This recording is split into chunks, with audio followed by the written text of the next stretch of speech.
Hello students, welcome to मान studies. आज हम एक ऐसा टॉपिक करने जा रहे हैं जो कि एक चैप्टर में आता है। इनफैक्ट दो चैप्टर्स के अंदर ये दिया जाता है डिफरेंट डिफरेंट बुक्स में। इफ यू से डीसी पांडे तो उसके अंदर आपको मिलेगा वो टॉपिक सेंटर ऑफ मास में, बट वर्क एनर्जी पार में भी इस टॉपिक को पढ़ाया जाता है and topic is collision. Collision का मतलब जब दो ऑब्जेक्ट्स आपस में टकराएं और या फिर ये कहें कि एक दूसरे के कांटेक्ट में आए, क्योंकि फोर्सेस हमारे यहाँ दो तरह के होते हैं, one is contact force and other one is non contact force. अगर दो चार्ज्ड पार्टिकल्स हैं, अगर दो प्रोटॉन्स हैं, तो दो प्रोटॉन्स कभी भी आपस में एक दूसरे को टच नहीं करेंगे। एक मिनिमम डिस्टेंस के बाद they will start repelling each other और उसके बाद वो दूर चले जाएंगे। तो इसका मतलब क्या है कि वहां कांटेक्ट नहीं हुआ, लेकिन हम उसे तब भी क्या कहेंगे, कोलिजन कहेंगे।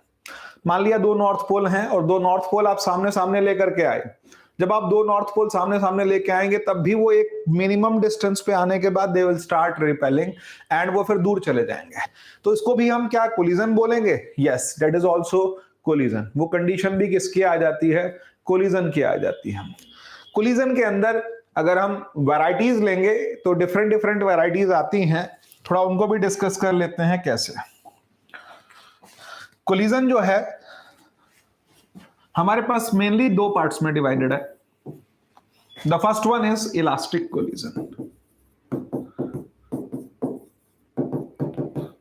And the second one is inelastic collision.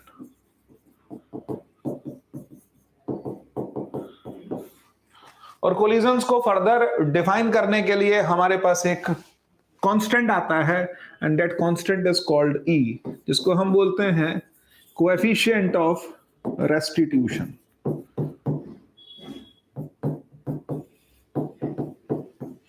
Coefficient of restitution थोड़ा ध्यान से समझिएगा, लास्ट तक समझिएगा, क्योंकि ये टॉपिक इंपॉर्टेंट बहुत है। एग्जाम्स में, जेई में, नीट में, स्कूल लेवल पर हर जगह ये क्वेश्चन पूछा जाता है। इससे रिलेटेड हमको सबसे पहले समझना होगा कि कोएफिशिएंट ऑफ रेस्टिट्यूशन क्या है, और coefficient of restitution he decide करेगा कि कोई कोलिजन इलास्टिक है या वो कोलिजन कैसा है, इनइलास्टिक है।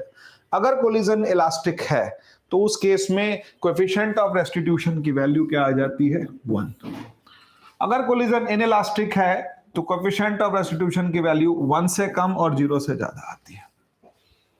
ये हमारे पास पैरामीटर हो जाता है, जिसको हमने क्या बोल दिया, coefficient of restitution, and it is related to what? Collision. Next article पे आते हैं, इसी से आगे समझते हैं। नेक्स्ट पार्ट लेते हैं हम लोग। कोलिजन का डेफिनेशन। कोलिजन का डेफिनेशन क्या है? Collision means two objects coming into contact with each other for a very short period. In other words, collision is a reciprocative interaction between two masses for a very short interval wherein the momentum and the energy of colliding masses changes. तो momentum भी change होता है, energy भी change होती है, और यहां पर अगर हम एनर्जी की बात कर रहे हैं then we are talking about kinetic energy. उसके साथ साथ वाइल प्लेइंग कैरम्स, जैसे एग्जाम्पल दे दिया हमने, कैरम का एग्जाम्पल ले सकते हैं। तो कैरम में जब आपने स्ट्राइकर से मारा तो एक जो कॉइन था जब उसको लगा तो वो दूसरा एक कॉइन आगे मूव करने लगा, एक की डायरेक्शन डिफरेंट हो गई। इसके हिसाब से भी कोलिजन को हम फर्दर डिवाइड करेंगे, और वो फर्दर डिवीजन क्या होगा? वो फर्दर डिवीजन होगा कि कोलिजन हेड ऑन कोलिजन है या फिर क्या है। उसके लिए हमारे पास क्या आता है? पहला वर्ड है कि अगर दोनों के centre of mass same direction में है, सेम लाइन ऑफ एक्सेस में है, तो हम क्या कह देते हैं? हम उसको कोलिजन को बोल देते हैं हेड ऑन कोलिजन। अदरवाइज अगर साइड से कोई चीज मार के जाती है तो उसको हम क्या कह देते हैं? उसको हम बोलते हैं ऑब्लिक कोलिजन। तो ऑब्लिक कोलिजन भी डिस्कस करेंगे। सबसे पहले हम लोग हेड ऑन कोलिजन करेंगे, हेड ऑन इलास्टिक कोलिजन, उसके बाद ऑब्लिक इलास्टिक कोलिजन, और उसके बाद इनइलास्टिक कोलिजन। ये तीन सीक्वेंस में ये पूरा वीडियो आप ध्यान से समझिएगा। ये कंसेप्ट आपको बहुत अच्छे से क्लियर हो जाएगा, इसमें कोई कंफ्यूजन नहीं रहेगा। थोड़ा थोड़ा करके समझते हैं एक चीज को। तो हमारे पास जैसे ये वाला केस है, एग्जांपल है। इस एग्जांपल के अंदर स्नूकर बॉल्स आपने खेला होगा। जब आप मारते हैं तो एक बॉल एक तरफ, दूसरी बॉल दूसरी तरफ जाती है। Sometimes ball same straight line में भी चलती हैं, समटाइम्स साइड में भी जाती हैं। अगर स्ट्रेट में गई इसका मतलब हेड ऑन कोलिजन था, अगर साइड में गई और उससे ज्यादा, जो बिल्कुल देसी गेम जो आप लोगों ने शायद खेला हो, क्या और वो होता है कंचे। कंचे में क्या रहता है कि अगर कंचे रखे हैं, जिनको हम मार्बल बॉल भी बोलते हैं, मार्बल्स भी बोलते हैं, कि एक रखा है और आपने दूसरे को मारा, तो जब वो गोली उसको मारेंगे तो वो जो अगले वाले जिसको लगा वो आगे चला गया और जिसने मारा वो अपनी जगह पर क्या हुआ, रुक गया। तो इसका कोलिजन से ये भी रिलेशन है। इलास्टिक कोलिजन के एग्जांपल मैं अभी दे रहा हूं, लेकिन कई एग्जांपल होते हैं इनइलास्टिक कोलिजन के। इनइलास्टिक का मतलब होता है कि वेलोसिटीज में चेंजेस ज्यादा आएंगे, वेलोसिटी का जो चेंज है, वेलोसिटी या मोमेंटम कंजर्व रहेगा लेकिन काइनेटिक एनर्जी कंजर्व नहीं रहेगी। जैसे अगर मान लीजिए, वैसे तो एग्जांपल ठीक नहीं है लेकिन फिर भी आप लोगों ने कहीं ना कहीं कर लिया होगा, गीला आटा उठा करके आपने दीवार पर मारा तो वो दीवार से टकरा के वापस आएगा क्या? नहीं आएगा। तो इसका मतलब क्या हुआ कि वो वहीं का वहीं चिपक गया। लेकिन अगर आपने बॉल उठा करके दीवार पे मारी है तब क्या होगा, वो बॉल दीवार से वापस आएगी।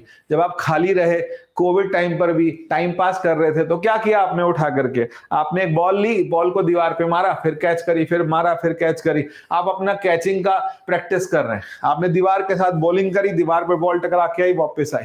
फास्ट मारी तो आपने बॉल को कैच किया। ये सब क्या थे? ये सारे एग्जाम्पल किसके हैं? कोलिजन के हैं। एक बात मैं और क्लियर कर दूं कि कोई भी कोलिजन परफेक्टली इलास्टिक नहीं मिलेगा आपको, कोई भी कोलिजन परफेक्टली इनइलास्टिक नहीं मिलेगा आपको। परफेक्टली इनइलास्टिक का मतलब दो चीजें टकराई और टकरा के चिपक गई, वो परफेक्टली इनइलास्टिक हो गया। और उसके बाद दूसरा केस क्या आएगा? परफेक्टली इनइलास्टिक का कंडीशन भी मिलता है लेकिन उतना क्लियरली नहीं मिलता, उसमें भी थोड़ा बहुत सेपरेशन आता है। तो मॉलिक्यूलर फोर्सेस के लेवल पर जाएंगे, मॉलिक्यूलर अट्रैक्शन के लेवल पर जाएंगे, देन यू विल ऑब्जर्व कि वो वाला केस भी पूरा पूरा फुलफिल नहीं होता। लेकिन अब अगर आगे हम लोग किस पर, परफेक्टली इलास्टिक पर, तो आपको परफेक्टली इलास्टिक भी कोई फोर्स नहीं मिलता।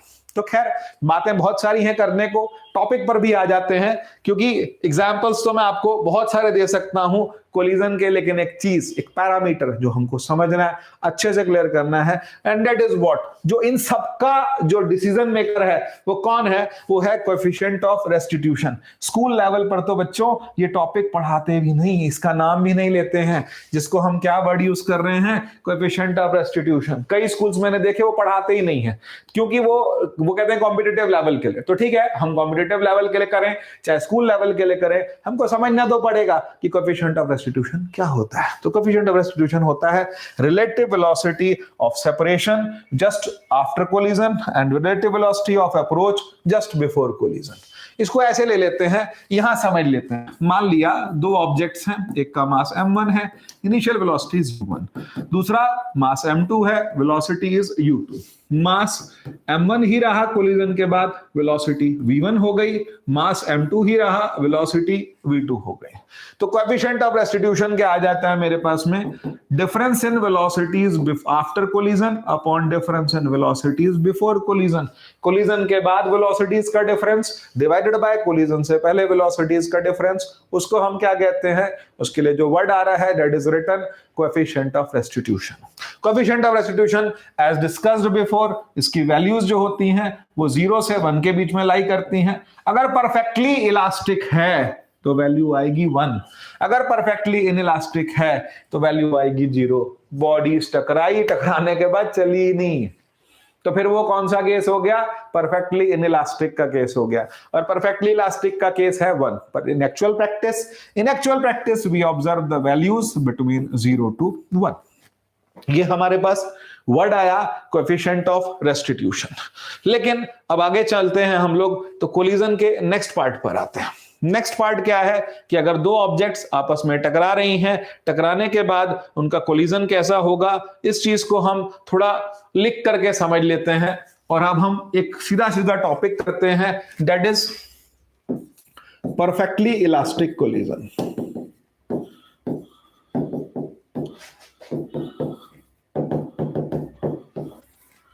क्या वर्ड यूज किया मैंने? Perfectly elastic collision. तो परफेक्टली इलास्टिक का क्या कंसेप्ट है जरा उसको देख लेते हैं। तो हम लोग लेके चले हैं कि अगर दो ऑब्जेक्ट्स हैं, एक का मास m1 है, वेलोसिटी u1 है, मास m2 है, वेलोसिटी u2 है, ये बिफोर कोलिजन का केस है। और ऑब्जेक्ट का मास m1 है, वेलोसिटी v1 है, मास m2 है, वेलोसिटी v2 है। अब कॉपी रख लीजिए अपने पास में, लिखना होगा ये सब चीजें। लिख लिख करके ही आपको प्रैक्टिस करनी पड़ेगी, लिखेंगे तभी आप अच्छे से कर पाएंगे इन चीजों को। अब आप सोचे नहीं मैं तो कॉम्पिटिटिव लेवल पे हूं, बेटा लिखिए, चाहे रफ कॉपी रखिए, बिल्कुल रफ से रफ कॉपी रखिए, लिखिए, लिखने की आदत डालिए। लिखने से जो ये सिंक्रोनाइज होगा आपका हाथ का और ब्रेन का साथ, वो इस तरीके से हो जाएगा कि बिल्कुल आपको पता होगा नहीं यार ये तो यही आता है, सिर्फ देख देख के पेज पलट के नहीं होगा, एक्चुअल में नहीं होगा। आप चाहे कितना सोच लें, तो पुराना सिस्टम है, लिखा, लिखने के बाद उसको रिकॉल किया, उसको रिवाइज किया, तभी आप प्रोड्यूस कर पाएंगे, नहीं तो आप रिस्पॉन्ड नहीं कर पाएंगे। पॉइंट आ रहा था बिफोर कोलिजन, एक और केस आ जाता है बीच में ड्यूरिंग कोलिजन, और एक आता है बच्चे आफ्टर कोलिजन। और परफेक्टली इलास्टिक कोलिजन में दो कंडीशंस रहती हैं। क्या दो कंडीशंस है? पहली कंडीशन मोमेंटम रिमेन्स कंजर्व्ड, दूसरी condition kinetic energy remains conserved. पहला केस क्या बोला मैंने? मोमेंटम कंजर्व है। दूसरा केस कौन सा बोला मैंने? काइनेटिक एनर्जी क्या है? कंजर्व्ड है। तो पहला केस मोमेंटम इज कंजर्व्ड।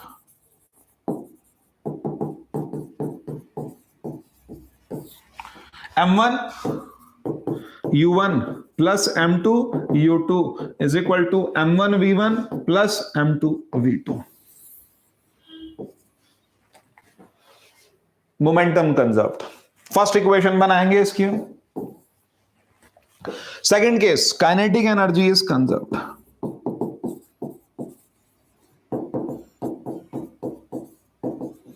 हमने केस ले लिया काइनेटिक एनर्जी कंजर्व्ड है, half m1 u1 square plus half m2 u2 square is equal to half m1 v1 square plus half m2 v2 square. How many equations I got? I got 2 equations. अब हम इनको इन्हीं दो equations को आपस में solve करते हैं, एक रिलेशन निकालना है, वही रिलेशन जो कि कोएफिशिएंट ऑफ रेस्टिट्यूशन देता है, उसी की तरीके से निकाल करके चलेंगे।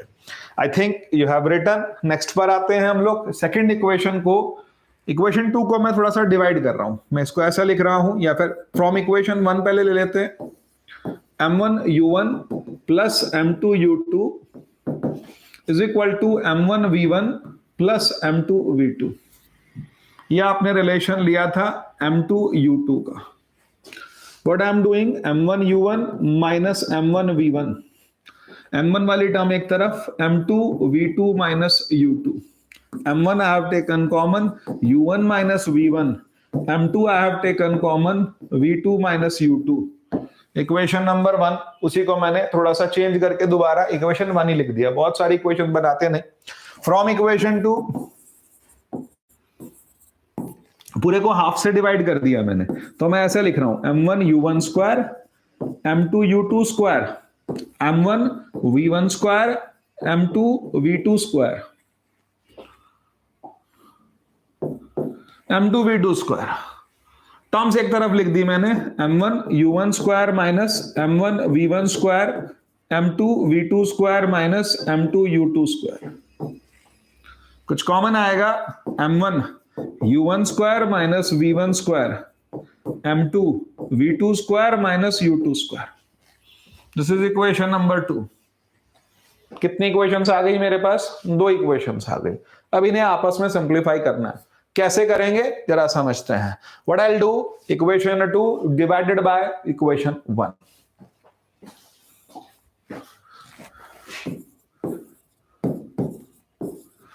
m1 u1 square upon m1 u1 minus v1, m2 v2 square minus u2 square, m2 cut गया, m1 कट गया। a square minus b square क्या होता है बच्चों? u1 plus v1, u1 minus v1, u1 minus v1, ये terms cut गई।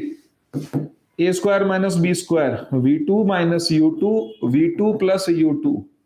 जब तक लिखोगे नहीं, मैं फिर बोल रहा हूं, होगा नहीं। और यहां v2 plus u2।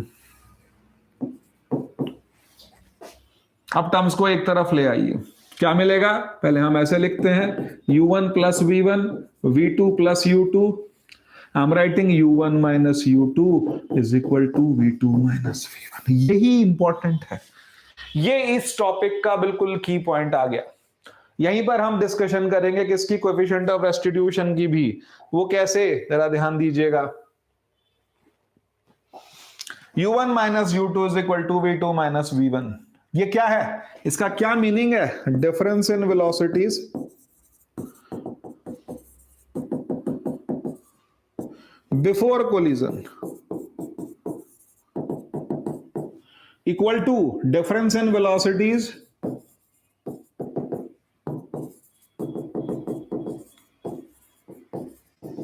After collision. दो ऑब्जेक्ट आपस में टकराने के बाद की वेलोसिटी और टकराने के पहले की वेलोसिटीज, ये दोनों आपस में क्या आ रही हैं, इक्वल। इसी से अगर आपको मैं थोड़ा सा रिकॉल करवाऊं, थोड़ा सा याद दिलाऊं कोएफिशिएंट ऑफ रेस्टिट्यूशन की बात, तो वो हमारे पास क्या था, जरा उसको भी याद कर लेते हैं। वो था E is equal to v2 minus v1 upon u1 minus u2। भाई u1 minus u2 v2 minus v1 के इक्वल आ रही है। Coefficient of restitution is coming what, 1। Coefficient of restitution की वैल्यू आ गई 1। Difference in velocities before collision, difference in velocities after collision, दोनों values आपस में क्या आ गई, इक्वल आ गई। ई का वैल्यू क्या आ रहा है, 1। ये कंडीशन सिर्फ किस में आएगी, इलास्टिक कोलिजन में आएगी।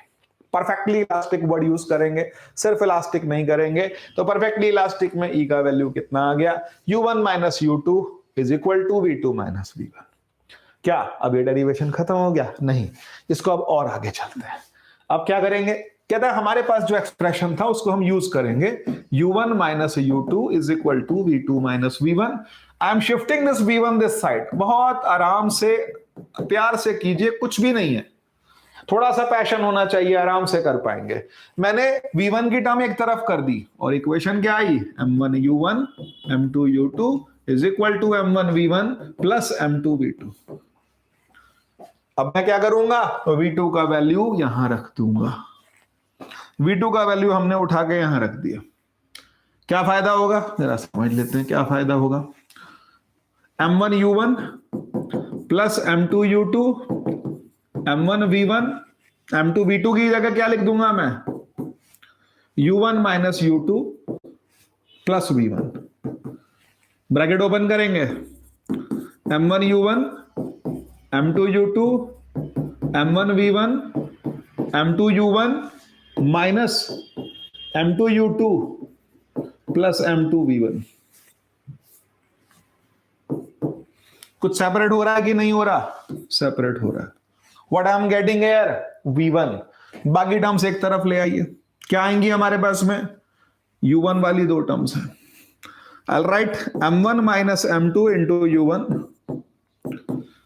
twice m2 u2 is equal to m1 plus m2 into v1।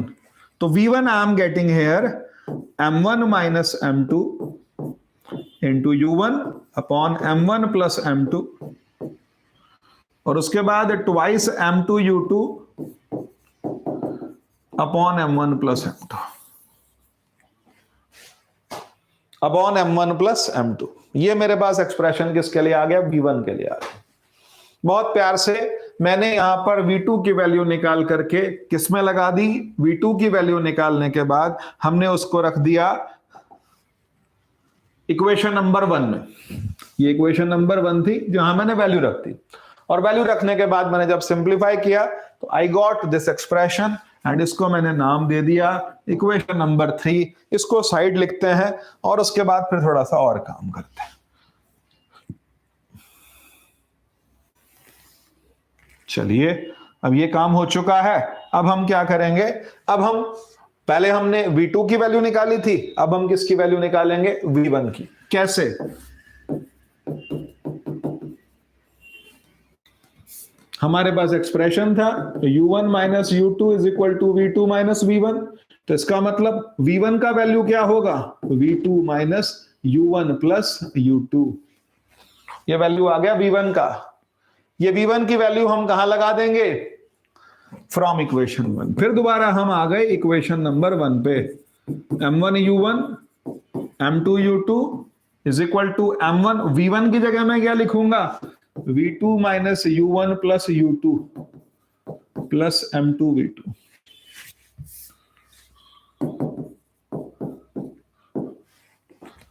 थोड़ा और सिंप्लीफाई करते हैं, m1 u1 plus m2 u2 is equal to m1 v2 minus m1 u1 m1 u2 plus m2 v2।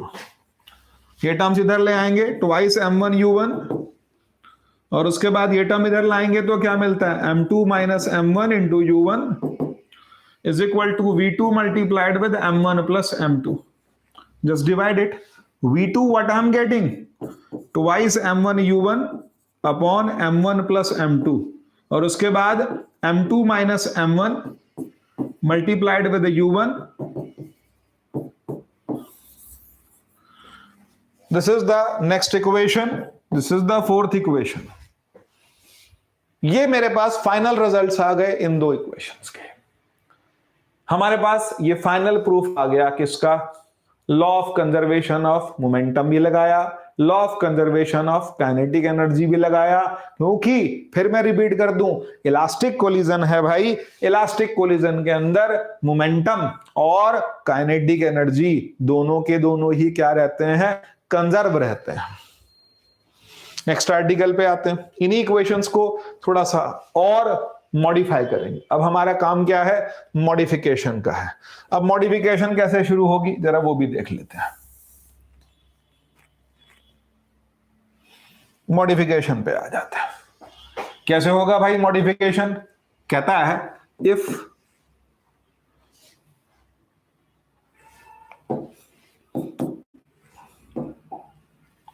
If target body is at rest, या फिर if m1 is equal to, पहला condition ले लेते हैं, m1 और m2 क्या है, आपस में इक्वल है, से m, the value is coming what, m, तो v1 क्या आ गया, m minus m into u1 m plus m plus twice m u2 upon m plus m, ये वैल्यू 0 आ गई। अब उसके बाद मुझे क्या मिलेगा, 2m भी कट गया, v1 is equal to u2, v1 is equal to u2 का मतलब समझते हैं, final velocity of first body is equal to initial velocity of second body.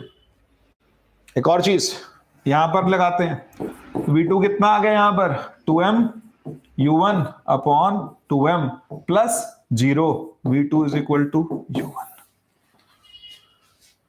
ये क्या केस है, ये क्या कहना चाहता है, थोड़ा इसको समझते हैं। एक और स्लाइड उठाते हैं, एक और चीज में उसको समझते हैं इस चीज को। v2 is equal to, v1 is equal to कितना आ रहा है, u2 आ गया, और वहां पर v2 इज इक्वल टू कितना आ गया, u1 आ गया। इसको हम कैसे लेके चलेंगे, v2 is equal to u1 आ गया। जरा ध्यान दीजिए, एक ऑब्जेक्ट दूसरी ऑब्जेक्ट से टकरा रही है जिन दोनों के मासेस सेम है, और हम कह रहे हैं ये u1 है, ये u2 है, और बाद में ये v1 है, और ये क्या हो गया, v2। He is saying v1 जो है वो u2 के इक्वल आ गया, और v2 जो है वो u1 के इक्वल आ रहा है, यही तो कहना चाह रहा है। इसका मतलब final velocity of second body is equal to initial velocity of first body. ये कैसे हो सकता है सर, मैं आपको एग्जांपल देता हूं। कंचे रखिए, एक कंचा और पीछे से दूसरे से मारिए, जिससे मारा समटाइम्स ऐसा होता है कि वो रुक जाता है और आगे वाला चल पड़ता है। यही तो कहना चाह रहे हैं, final velocity of second body is equal to initial velocity of first body. और उससे आगे दूसरी बात कि जो फर्स्ट बॉडी थी वो रुक गई, और उससे पहले कौन रुका हुआ था, सेकंड बॉडी रुकी हुई थी। वही हम कहना चाहते हैं कि final velocity of first body is equal to initial velocity of second body. ये तब है जब कोफिशिएंट क्या हो, कोफिशिएंट ऑफ रेस्टिट्यूशन 1 हो, कोलिजन कैसा हो, परफेक्टली इलास्टिक हो। अब यहां पर एक और केस लेके चल लेता हूं। मैंने कहा final velocity of second body is equal to initial velocity of first body, और इसका मतलब क्या हो गया, v2 इज इक्वल टू क्या आ रहा, u1, एंड V1 क्या आ गया, U2। ये दोनों वैल्यूज आपस में क्या आ रही हैं, इक्वल आ रही हैं। और उससे आगे चलते हैं, अगर टारगेट बॉडी रेस्ट पर है,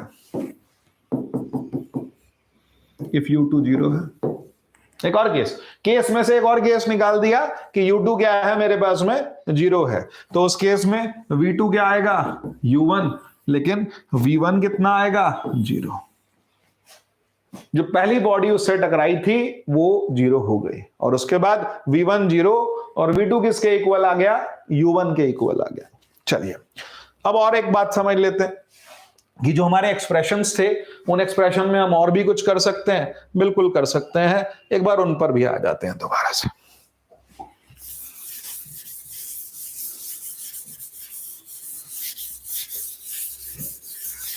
इन्हीं एक्सप्रेशंस को थोड़ा सा और मॉडिफाई करते हैं, नया एक्सप्रेशन निकालते हैं। कैसे निकलेगा जरा ध्यान दीजिए। कहता है सेकंड केस भी हम कर चुके हैं, लगभग हम थर्ड केस पर आ गए। सेकंड केस था हमारा U2 0 हो, एक बार यहां भी लिख सकते हैं U2 0 हो। अगर U2 0 हो गया तो V1 क्या होगा, M1 minus M2 into U1 upon M1 plus M2। और U2 0 होने का जो कंडीशन हमारे पास निकल करके आ रहा था वो कितना आ रहा था, ये वाला पार्ट हमारे पास, यहां हमारे को क्या मिल जाएगा, U2 0 होने से V2 is equal to twice M1 U1 upon M1 plus M2, twice M1 U1 upon M1 plus M2। ये हमारे पास U2 0 होने के दो कंडीशंस मिल गए। इसके आगे चलते हैं, नेक्स्ट आर्टिकल पे आते हैं। नेक्स्ट आर्टिकल क्या है इसी का, थर्ड केस ले लेते हैं, स्पेशल केसेस तो बहुत सारे बन जाएंगे। थर्ड केस है कि जो M1 है ना ये छोटू सा है और M2 बहुत बड़ा है। ऐसे समझ लीजिए दीवार पर आपने बॉल मारी, दीवार तो रुकी हुई है, दीवार तो क्या ही चलेगी, बहुत ही स्लाइट मूवमेंट भी नहीं बोल सकते क्योंकि दीवार तो अपनी जगह फिक्स्ड है, या बहुत बड़ी चट्टान है उसके ऊपर आपने छोटा सा पत्थर मारा, तो इसका वो क्या केस लेके चलेंगे कि M2 is much greater than M1। M2 किससे बड़ा है, M1 से बहुत बड़ा है। जरा सॉल्व करके देखते हैं क्या आता है। V1 is equal to M2 बहुत बड़ा है, तो इसका मतलब क्या होगा, M1 प्लस M2 को सिर्फ M2 लिख दूंगा मैं, यहां भी M1 प्लस M2 को सिर्फ क्या लिख दूंगा मैं, M2 लिख दूंगा। अच्छा एक और केस लेके चल लेते हैं इसी में साथ में कि U2 क्या है, 0 है। U2 मैंने क्या ले लिया, 0। पहला केस M2 बहुत बड़ा है, और दूसरा केस क्या ले लिया कि जो टारगेट बॉडी है वो किस पर है, रेस्ट पे है। तो V1 की वैल्यू कितनी आएगी, तो V1 की वैल्यू आएगी हमारे पास M1 माइनस M2 को मैं क्या लिख दूंगा, माइनस M2। क्यों, क्योंकि M2 बहुत बड़ा है, तो इसका मतलब M1 plus M2 nearly equal कितना आएगा, M2। और M1 माइनस M2 किसके इक्वल आएगा, वो भी सिर्फ M2 के ही इक्वल आएगा और माइनस M2 के इक्वल आएगा। लेट्स पुट दिस वैल्यूज है, क्या मिलता है, V1 is equal to minus M2 into U1 और अपॉन M1 प्लस M2 को भी मैंने क्या लिख दिया, सिर्फ M2, तो V1 आ गया माइनस U1। V1 की वैल्यू किसके इक्वल आ गई, माइनस U1। मतलब जो बॉडी टकराई, टकरा के फिर वापस आएगी, और कितनी वेलोसिटी से आएगी, उतनी ही वेलोसिटी से वापस आएगी, बशर्ते कोलिजन इज, मैं बार बार बोल रहा हूं, collision is elastic, perfectly elastic होना चाहिए कोलिजन, कंडीशन वही है। और दूसरी बात कि M2 किसके इक्वल आ रहा है, माइनस U1 के, V1 किसके इक्वल आ रहा है, माइनस U1 के, और V2 कितना आएगा फिर, ये पार्ट तो 0 हो गया भाई आपका। ये पार्ट 0 होने के बाद फिर क्या बचता है, कहता है ये पार्ट 0 हो गया तो हमको मिल रहा है ट्वाइस M1 U1 और अपॉन ये क्या आ गया, M2। सर अभी तो वैल्यू आ रही है, आप तो कह रहे थे चल पड़ेगा, लेकिन सिंस क्या M2 बहुत बड़ा है M1 से, तो M1 upon M2 very small fraction, ये वैल्यू निकलेगी तो, लेकिन बहुत छोटा सा फ्रैक्शन निकलेगा हमारे पास। ये एक और केस है, इसका मतलब आप ये मान के चलो V2 खिसकेगा, बस इतना मान लो कि जस्ट खिसकेगा। ये एक और केस आ गया हमारे पास में, किसका, इलास्टिक कोलिजन का। अब नेक्स्ट आर्टिकल लेते हैं कि इलास्टिक कोलिजन के बाद अगला कौन सा कोलिजन आ सकता है। अगला कोलिजन आता है हमारे पास में, इसको हम बोलते हैं इनइलास्टिक कोलिजन। अब इनइलास्टिक कोलिजन समझते हैं, उसके बाद हम समझेंगे ऑब्लिक कोलिजन, और उसके बाद जो एक और वीडियो बनाएंगे जो कि ज्यादा टफर होगी, और उसमें हम क्या टॉपिक लेकर के चलेंगे ये हम बेसिक बता रहे हैं, पहले बेसिक समझिए। इसके बाद जो नेक्स्ट लेवल इसका आएगा कि कितनी एनर्जीज का ट्रांसफर होगा, वो भी कैलकुलेशन हम आपको सिखाएंगे। तो फिलहाल अभी जो आर्टिकल आता है वो आता है इनइलास्टिक कोलिजन। इनइलास्टिक कोलिजन का मतलब क्या है? इनइलास्टिक के दो कंडीशंस हैं। एक्चुअली एक कंडीशन है, दूसरी फुलफिल नहीं होती। मोमेंटम रिमेन्स कांस्टेंट, मोमेंटम क्या बना रहता है? Constant. Second case, kinetic energy is not constant. Kinetic energy constant नहीं होगी। क्या कांस्टेंट रहेगा? सिर्फ मोमेंटम कंजर्व रहेगा, काइनेटिक एनर्जी कंजर्व नहीं रहेगी। करके देख लेते हैं। हमने माना कि एक ऑब्जेक्ट जिसका मास m1 है, इनिशियल वेलोसिटी u1 है, दूसरी ऑब्जेक्ट जिसका मास m2 है, वेलोसिटी u2 है। आफ्टर कॉम्बिनेशन जो इनका मास हो गया वो आ गया m1 plus m2, combined velocity कितनी आ गई मेरे पास? v। हम कैसे लेके चलेंगे? तो कहता है पहला केस, मोमेंटम रिमेन्स कंजर्व्ड। तो मोमेंटम कंजर्व्ड का मतलब m1 u1 plus m2 u2 is equal to m1 plus m2 into v। दोनों ऑब्जेक्ट साथ साथ मूव करेंगे। दोनों ऑब्जेक्ट्स क्या करेंगे? साथ साथ। मान लीजिए, थोड़ा सा एक एग्जांपल उठा लेता हूं। मान लो दो मिट्टी के ढेले गीले। कभी कभी क्या होता है कि जब बहुत बारिश पड़ती है तो उसके बाद जो फार्मर्स होते हैं वो प्लोइंग कर देते हैं।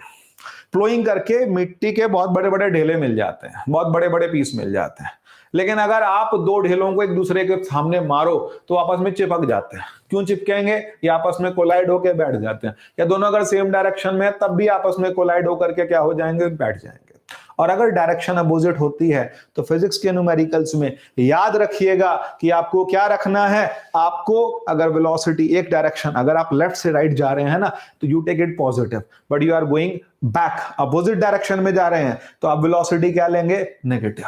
ध्यान रखिएगा, एक मेन सिस्टम की वेलोसिटी से अगर कोई ऑब्जेक्ट ऑपोजिट जा रही है तो ऑपोजिट वेलोसिटी आप क्या लेते हैं? Negative. That's why in this proof we are taking two objects moving in same direction. आप कहोगे सर कोलिजन भी करा रहे हैं, दो ऑब्जेक्ट सेम डायरेक्शन में भी चल रही हैं। हाँ, अगर वेलोसिटीज का डिफरेंस है, रिलेटिव वेलोसिटी ज्यादा होगी तो फिर क्या होगा? दो चीजें टकराएंगी। मान लो एक ट्रेन धीरे आ रही है, उसी ट्रैक पर दूसरी ट्रेन आ रही है और ज्यादा स्पीड में आ रही है, तो धीरे वाली ट्रेन को वो हिट कर जाएगी। अनफॉर्चुनेटली छोटी जो धीरे चल रही है ट्रेन, उसको जो तेज चलने वाली ट्रेन है वो हिट कर जाएगी। और सबसे भयंकर तो वही केस है कि दो चीजें सामने से आई और उसके बाद वो कोलिजन है। लेकिन अगर दो ऑब्जेक्ट सामने से आ रही हैं तो याद रखिएगा न्यूमेरिकल्स के अंदर कि एक की वेलोसिटी अगर आपने पॉजिटिव ली है तो दूसरी वेलोसिटी आप किस में लेंगे? नेगेटिव लेंगे। अब आप टॉपिक पर आ जाते हैं। मोमेंटम कंजर्व्ड रखा, मोमेंटम तो कंजर्व्ड है, काइनेटिक एनर्जी कंजर्व नहीं है। तो भैया काइनेटिक एनर्जी का क्या होगा सर? तो काइनेटिक एनर्जी का क्या होगा? अब काइनेटिक एनर्जी के लिए हमको क्या लेकर के चलना है? काइनेटिक एनर्जी कैलकुलेट तो कर लें, पहले की कितनी है और बाद में कितने हैं, फिर काइनेटिक एनर्जी में क्या चेंजेस आए वो देख लेंगे। तो पहला, इनिशियल काइनेटिक एनर्जी क्या आ रही है?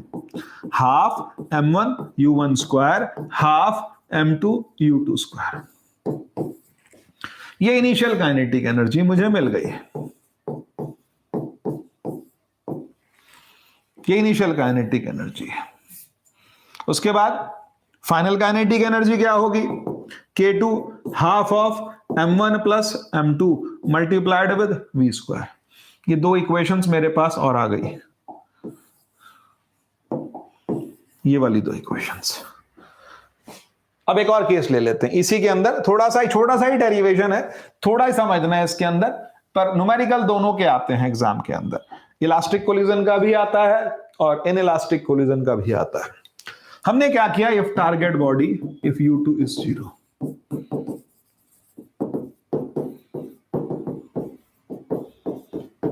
टारगेट बॉडी रेस्ट पर है, क्या होगा? ये 0, तो m1 u1 is equal to m1 plus m2 multiplied with v। अब काइनेटिक एनर्जीज भी आ गई, तो फाइनल वेलोसिटी कितनी आएगी? m1 upon m1 plus m2 into u1। ये हमारे पास एक्सप्रेशन आ गया किसका, फाइनल वेलोसिटी का, m1 upon m1 plus m2 into u1। ये काइनेटिक एनर्जी, फाइनल वेलोसिटी का आ गया। अब काइनेटिक एनर्जीज का केस क्या लेके चलेंगे, एक बार इसी में समझते हैं। इनिशियल काइनेटिक एनर्जी क्या थी, K1 की वैल्यू आ जाएगी हाफ m1 u1 स्क्वायर, और K2 आ गया मेरे पास half of m1 plus m2 into v square. और अब v की जगह मैं क्या लिख दूंगा, ये वाली value, K2 is equal to half of m1 plus m2 into v की जगह m1 u1 upon m1 plus m2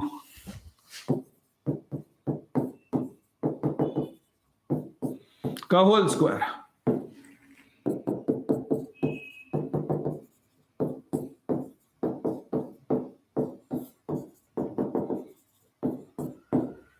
ये टर्म कट गई, क्या वैल्यू आ रही भाई, half m1 square u1 square upon m1 plus m2। ये K2 है और K1 कितना था, ये हम दोनों को डिवाइड कर सकते हैं, K2 अपॉन K1 निकालना है मुझे। What I am getting after dividing K2 by K1, half m1 square u1 square upon m1 plus m2 divided by half of कितना, m1 u1 square, हाफ से हाफ कट गया, u1 square से u1 square cut गया, एक m1 भी cut गया भाई, तो K2 upon K1 is coming m1 upon m1 plus m2। इसी को आगे डिस्कस कर लेते हैं। कहता है K2 अपॉन K1 जो आया मेरे पास आया m1 upon m1 plus m2। बिल्कुल क्लियर है कि K2 अपॉन K1 की वैल्यू 1 से कम होगी। अगर K2 अपॉन K1 की वैल्यू 1 से कम है, इसका मतलब K2 कम है K1 से। इसका क्या मीनिंग मालूम है, इसका मीनिंग हम ये मानेंगे कि काइनेटिक एनर्जी इज लॉस्ट। किसमें, काइनेटिक एनर्जी किसमें लॉस हुई, in elastic collision. In elastic collision के टाइम पर कौन सी एनर्जी लॉस हुई, तो कहता है काइनेटिक एनर्जी का लॉस हुआ। मोमेंटम सेम रहा, काइनेटिक एनर्जी लॉस हुई, और K2 अपॉन K1 हम कैलकुलेट कर सकते हैं कि एनर्जी का लॉस कितना आ रहा है, तो K2 upon K1 is lesser than 1, that means we conclude that K2 is lesser than K1। अब इससे आगे हम लेकर के चलते हैं, केस आता है हमारे पास ऑब्लिक कोलिजन का। ऑब्लिक कोलिजन क्या होता है,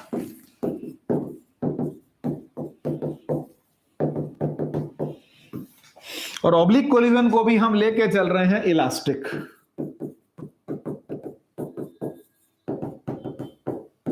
है oblique collision, but we have taken it elastic collision.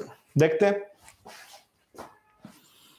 एक ऑब्जेक्ट टारगेट बॉडी अपनी जगह पर है, मान लिया m2 है, और m2 जो है u2 0 है, और हम लेके चले हैं m1 को which is moving with the velocity u1, और वो टकराई कैसे, इधर से, जैसे बिल्कुल वही वाला केस जो अभी थोड़ी देर पहले डिस्प्ले में दिखाया था, क्या कि ऑब्जेक्ट साइड से टच कर गई। कभी कभी देखेंगे ना, अनफॉर्चुनेटली कभी कभी कुछ चीजें देखने को मिलती हैं कि रोड पर एक्सीडेंट हो रखे हैं, एक कार उधर पड़ी है, एक कार उधर पड़ी है, यार ये कैसे हो गया। फिर लोग कहते हैं यार वो ड्राइवर ठीक नहीं चला रहा था, गलत डायरेक्शन में था। नहीं भाई, वो दो चीजें हिट होने के बाद, दो चीजें कोलाइड होने के बाद, एक उस तरफ पड़ी है, एक उस तरफ पड़ी है, कौन सा कोलिजन हुआ है। कभी कभी ओवरटेक करते टाइम गाड़ियां एक दूसरे को हिट करती हैं, और वो कोलिजन कौन सा होता है, वो ऑब्लिक कोलिजन है। एक सामने टकराना, वो सबसे अनफॉर्चुनेट तो सारे ही हैं, बहुत बुरा होता है, ध्यान से चलानी चाहिए गाड़ी। लेकिन फिर भी अगर दो गाड़ी आमने से, क्योंकि हम एनालिसिस कर रहे हैं, ये हमारा काम है कैलकुलेशन करने का, हम लोग आने वाले टाइम में हम ही फ्यूचर इंजीनियर्स होंगे, हम ही फ्यूचर डॉक्टर्स होंगे, या फिर हमारे कोई कैलकुलेशंस करनी होंगी, तो हमको पता होना चाहिए क्या चीजें, कैसे दो ऑब्जेक्ट्स आपस में टकरा रही हैं। तो एक हुआ हेड ऑन इलास्टिक, और वो भी सामने सामने हुआ। कभी कभी आप देखें ना ट्रेन के अंदर, दो ट्रेन की जो बोगियां होती हैं उनके बीच में वो क्या लगा रखे होते हैं, उन्होंने बफर लगा रखे होते हैं, पर वो आपस में टकराती हैं, ऐसे लगता है सर टकरा जाएंगी बुरी तरह से, वो कोलाइड भी करती रहती हैं, लेकिन उन्होंने बीच में क्या लगा रखे होते हैं, बफर लगा रखे होते हैं, ताकि उस कोलिजन को वो थोड़ा सा क्या कर पाए, मिनिमाइज कर पाए। तो एक हुआ इन इलास्टिक कोलिजन जो हेड ऑन था, सामने था, अलोंग द एक्सिस था। उसी के बाद इनइलास्टिक कोलिजन है। फिर एक और केस हम ले रहे हैं ओब्लिक कोलिजन। चल तो दोनों सीधे रहे थे, लेकिन कोलिजन के बाद क्या हुआ, जरा डायग्राम समझिएगा कि कोलिजन के बाद क्या हुआ। कोलिजन के बाद ये जो ऑब्जेक्ट यहां तक आ रही थी, इससे टकराने के बाद एक ऑब्जेक्ट किधर को निकल गई, कहते एक ऑब्जेक्ट साइड को निकल गई ऐसे, और दूसरी ऑब्जेक्ट ऐसे। जो पहले वाली ऑब्जेक्ट थी वो इस साइड निकल गई हिट करके, और दूसरी वाली ऑब्जेक्ट इस तरफ चली गई। तो M1 मान लीजिए ऐसे चली गई, और M2 ऐसे चले गए, और इनकी कुछ डायरेक्शन ले लेते हैं। डायरेक्शन कैसे लेंगे, कहता है मान लिया ये θ1 पे निकली और ये किस पे निकल गई, θ2 पर। कोलिजन जो हुआ वो कैसा था कि कोलिजन हमारे पास था इलास्टिक कोलिजन, और वो भी कैसा, ओब्लिक कोलिजन। ओब्लिक कोलिजन का केस ये M1 इधर आ गई और M2 बाद में इधर मूव करने लगे। इसका कैलकुलेशन उठा लेते हैं एक बार और क्लियर कर लेते हैं। कोलिजन से पहले क्या है, कोलिजन के बाद क्या।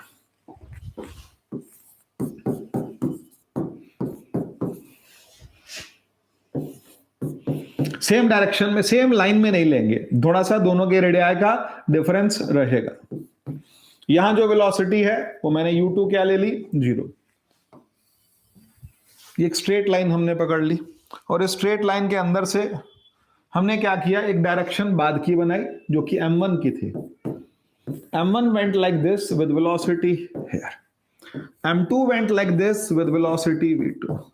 What are the angles, θ1 and θ2? तो कहता सीधा नहीं गया, सीधा नहीं गया, साइड में गया, साइड में गया। इसका मतलब इनके जो कंपोनेंट्स होंगे वो लिए जा सकते हैं, बिल्कुल कंपोनेंट्स लिए जा सकते हैं। इधर का कंपोनेंट क्या होगा, M1 v1 cos θ1, और इधर का कंपोनेंट क्या बनेगा, M1 v1 sin θ1। इसका कोलिजन का कंपोनेंट क्या बनेगा, M2 v2 और उसके बाद cos θ2, और यहां का कंपोनेंट क्या बनेगा, M2 v2 sin θ2। अच्छा जी, अब मेरे पास जो डायरेक्शंस थी, जो फाइनल डायरेक्शंस थी, उनको मैं एक बार डिफरेंट कलर से दिखा देता हूं ताकि आपको क्लियर हो जाए कि हम क्या करने जा रहे हैं। हमारे पास जो ये फाइनल डायरेक्शंस आ रही हैं वो ये आ रही हैं। ये कंपोनेंट्स हैं मेरे पास, फाइनल कंपोनेंट्स, इस तरफ इस तरफ। मतलब ये जो दो गई, ये येलो पार्ट में मैंने दिखा रखा है, इनके दो कंपोनेंट बन गए। इसका एक कंपोनेंट इस तरफ, एक कंपोनेंट ऊपर। ऐसे ही ये जो जा रही थी, इसका एक कंपोनेंट इस तरफ और एक कंपोनेंट डाउनवर्ड, क्योंकि हम कंपोनेंट्स के साथ, हम डायरेक्शन के साथ, जब भी, अभी थोड़ी देर पहले एक बच्चे को न्यूमेरिकल करा रहा था, मोमेंटम में आपको डायरेक्शन लेनी है, काइनेटिक एनर्जी में डायरेक्शन नहीं लेनी। काइनेटिक एनर्जी के केस में आप सिर्फ एनर्जीज का सम लेंगे। क्वेश्चन था कि एक प्लैंक के ऊपर दूसरा प्लैंक रखा हुआ है और उस प्लैंक को साथ में कनेक्ट किया हुआ एक स्प्रिंग के साथ, स्प्रिंग के साथ कनेक्ट किया हुआ, स्प्रिंग को मूव किया, स्प्रिंग की जो एनर्जी है वो ऊपर वाले प्लैंक में आएगी और ऊपर वाले प्लैंक से नीचे वाले प्लैंक में आएगी। तो इनिशियली हमने क्या किया कि एनर्जी ऑफ स्प्रिंग जो थी वो एक प्लैंक और दूसरे प्लैंक के अंदर आ गई। तो एनर्जीज में मेरे को डायरेक्शन लेने की जरूरत नहीं पड़ी, वहां पर हमको कोई डायरेक्शन नहीं। लेकिन अगर एक प्लैंक आगे जा रहा है, एक प्लैंक पीछे जा रहा है, डायरेक्शंस हम कंसिडर करेंगे, एक को पॉजिटिव लेंगे और एक को क्या लेंगे, नेगेटिव लेंगे। यहां पर क्या हुआ, एक इधर मोमेंटम, एक इधर, और उसके बाद फाइनल वाला भी सेम डायरेक्शन में। अब इसकी कैलकुलेशन कैसे करें सर, अब थोड़ी सी कैलकुलेशन देख लेते हैं। इसकी डायग्राम छोटा कर लेते हैं क्योंकि हमारे डायग्राम भी काम आएगा। यहीं पर समझते हैं इस चीज को, जरा देखिएगा। पहला अलोंग एक्स एक्सिस, देखो जो हॉरिजॉन्टल होता है ना उसको हम क्या ले लेते हैं, हम खुद ही मान लेते हैं कि ये किसके अलोंग है, कहता हॉरिजॉन्टल है तो ये अलोंग एक्स एक्सिस रहेगा। अब अलोंग एक्स एक्सिस जब हमने लिया तो momentum conserve, m1 u1 plus ये टारगेट बॉडी रुकी हुई थी m2 into 0 is equal to momentum कितने आएंगे m1 v1 cos theta 1 plus m2 v2 cos theta 2। तो m1 u1 is equal to कितना आ गया m1 v1 cos theta 1 plus m2 v2 cos theta 2। You got one equation, पहली equation आपके पास आ गई। अब वर्टिकल में क्या होगा,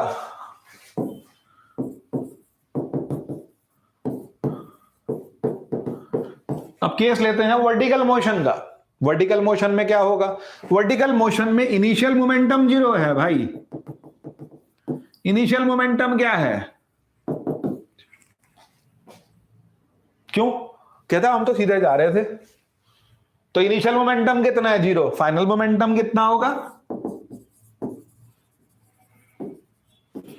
एक ऊपर गया एक नीचे गया, तो हम लिखेंगे m1 v1 sin theta 1 minus m2 v2 sin theta 2। अब मुझे बता सकते हैं ना माइनस क्यों हुआ, माइनस इसलिए हुआ कि डायरेक्शन अपोजिट थी। अब केस क्या बनेगा हमारे पास, अगर इस इक्वेशन को लेके चलते हैं, इनिशियल वर्टिकल में इनिशियल और फाइनल मोमेंटम, तो इन वर्टिकल मोशन मोमेंटम तो कंजर्व करेंगे, m1 v1 sin theta 1 m2 v2 sin theta 2 equal to 0। उसके आगे एनर्जी कंजर्व्ड है, कौन सी एनर्जी कंजर्व्ड है, काइनेटिक एनर्जी। कब होगी, जब कोलिजन कैसा होगा, इलास्टिक। हम क्या एज्यूम करके चल रहे, इलास्टिक कोलिजन, तो काइनेटिक एनर्जी इज कंजर्व्ड। तो कैसे लूं भाई, तो इनिशियल मोमेंट एनर्जी थी half m1 u1 square plus 0 is equal to half m1 v1 square m2 v2 square. Sir momentum में तो इतनी डायरेक्शंस ली थी, यहां तो कोई डायरेक्शन नहीं ली, क्योंकि काइनेटिक एनर्जी कौन सी क्वांटिटी है, काइनेटिक एनर्जी जो है वो आती है हमारे पास में स्केलर क्वांटिटी है। स्केलर क्वांटिटी का मतलब उसको डायरेक्शन की जरूरत नहीं है। एक और टॉपिक पर आते हैं, एक और चीज एक्चुअल में इस टॉपिक के अंदर भी आता है, इसमें नहीं भी आता है। वो क्या केस है, बॉम्ब का एक्सप्लोजन। तो बॉम्ब के एक्सप्लोजन में भी हमको क्या करना होता है, मोमेंटम कंजर्व रखना होता है। अब ये क्वेश्चन था हमारा, मैं एक बार बताता हूं कि बॉम्ब के एक्सप्लोजन का क्या केस है। कहता है एक बॉम्ब को प्रोजेक्ट किया किसी एंगल पर, eight highest point it explodes. क्या हुआ, हाईएस्ट पॉइंट पर वो क्या हो गया, एक्सप्लोड हो गया। तो पहले कितनी ऑब्जेक्ट थी, कहता है पहले एक ऑब्जेक्ट थी, अब वो कितनी हो गई, अब वो 2 ऑब्जेक्ट बन गई। कोलिजन तो नहीं हुआ लेकिन एक्सप्लोजन तो हुआ। अगर एक्सप्लोजन का मतलब क्या है कि ऑब्जेक्ट 2 फ्रेगमेंट्स में टूट गई। अब जब 2 फ्रेगमेंट में टूटी तब क्या होगा, कहता है यहां पर इनिशियल वेलोसिटी u थी जो कि हमको बताई गई। इनिशियल वेलोसिटी कितनी है, कहता है u। कितने कंपोनेंट आते हैं, u cos थीटा, और एक और कंपोनेंट कितना आता है, u sin थीटा। कितने बन गए, 2 कंपोनेंट बन गए। अब यहां पर आकर के ये वैल्यू कितनी रही, u sin थीटा, और ये वेलोसिटी कितनी हो जाती है, 0। पढ़ा है ना आपने प्रोजेक्टाइल मोशन। प्रोजेक्टाइल मोशन में टॉप मोस्ट पोजीशन पर वर्टिकल वेलोसिटी क्या हो जाती है, 0। कहता है वर्टिकल पोजीशन पर, टॉप मोस्ट पोजीशन पर बॉम्ब एक्सप्लोड हो गया, एक कंपोनेंट आगे गया और एक कंपोनेंट पीछे गया। तो कहता है यहां पर u cos थीटा रहेगा,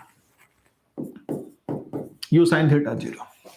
ये जो कंपोनेंट था ये पीछे मूव किया और कितनी वेलोसिटी से, कहता है m/2 था, और ये वेलोसिटी कितनी वेलोसिटी से पीछे गया, कहता है इक्वल वेलोसिटी से, या फिर 2 पार्ट्स में टूट गया। अब आपको वेलोसिटीज कैलकुलेट करनी है, 2 पार्ट्स में टूटा और वेलोसिटीज कैलकुलेट करनी है। मान लिया अगर ये u cos थीटा से जा रहा था तो यहां की वेलोसिटी मेरे पास कितनी है, v, और यहां की वेलोसिटी कितनी है, v डैश। क्या करूंगा मैं, मोमेंटम कंजर्व करूंगा। मोमेंटम किसका था, तो कहता है जो सॉलिड ऑब्जेक्ट थी जिसका मास 2m था या फिर m था, उसकी वेलोसिटी कितनी थी, u cos थीटा। एक पार्ट जो पीछे गया उसकी वेलोसिटी कितनी थी, और एक पार्ट जो आगे गया उसकी वेलोसिटी कितनी होगी, तो कहता है इसकी डायरेक्शन आपके पास अपोजिट है, माइनस ले लिया। और उसके बाद जो इस दूसरे पार्ट की वेलोसिटी है वो कितनी होगी, तो कहता है m/2 इंटू v डैश। दोनों की वेलोसिटीज क्या है, अलग अलग है। और बुक कहती है कि जो बैकवर्ड जाता है उसकी वेलोसिटी u cos थीटा थी, तो दूसरे वाले की कितनी होगी, वी कैन सिंपली कैलकुलेट। कैसे कैलकुलेट करेंगे, कहता है उतनी ही वेलोसिटी से पीछे चला गया तो m इंटू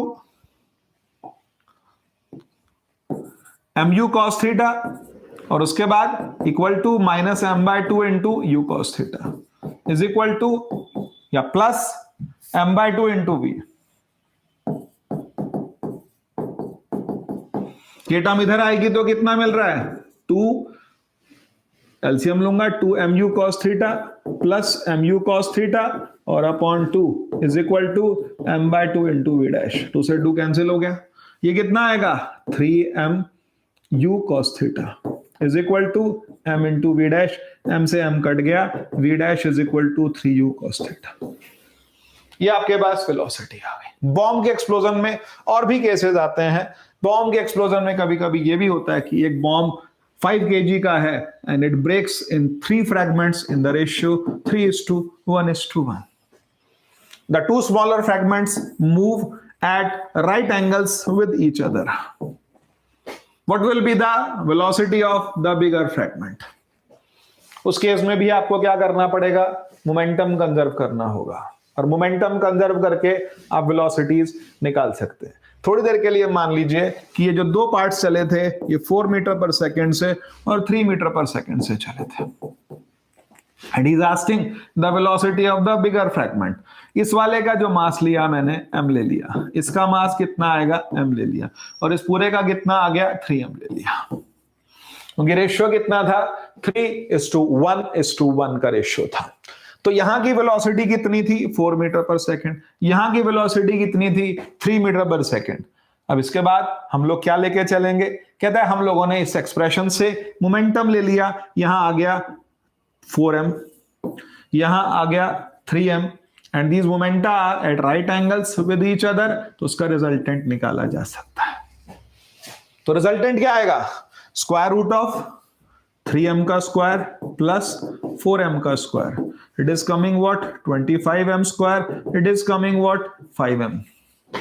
ये 5m आ गया, ये 5m और ये दोनों आपस में क्या होंगे, इक्वल होंगे। रीजन इक्वल होने का, मोमेंटम इज कंजर्व। एक पार्ट 5m था और दूसरा पार्ट कितना आएगा 3m मल्टीप्लाइड विद v, तो v इज coming what 5/3 meter per second.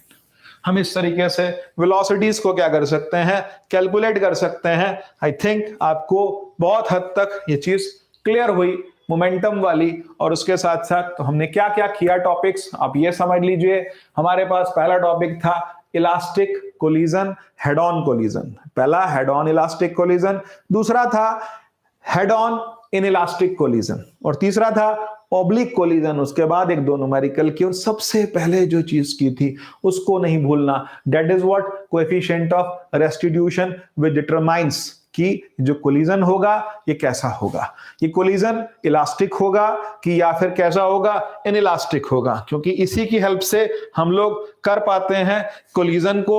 तो हमको ये चीज बहुत अच्छे से क्लियर करनी है और उसके आगे 1-2 स्लाइड्स को और डिस्कस कर लेते हैं, because I have nature to just write on boards, तो मैं उसको लिख लिख के समझाना चाहता हूं।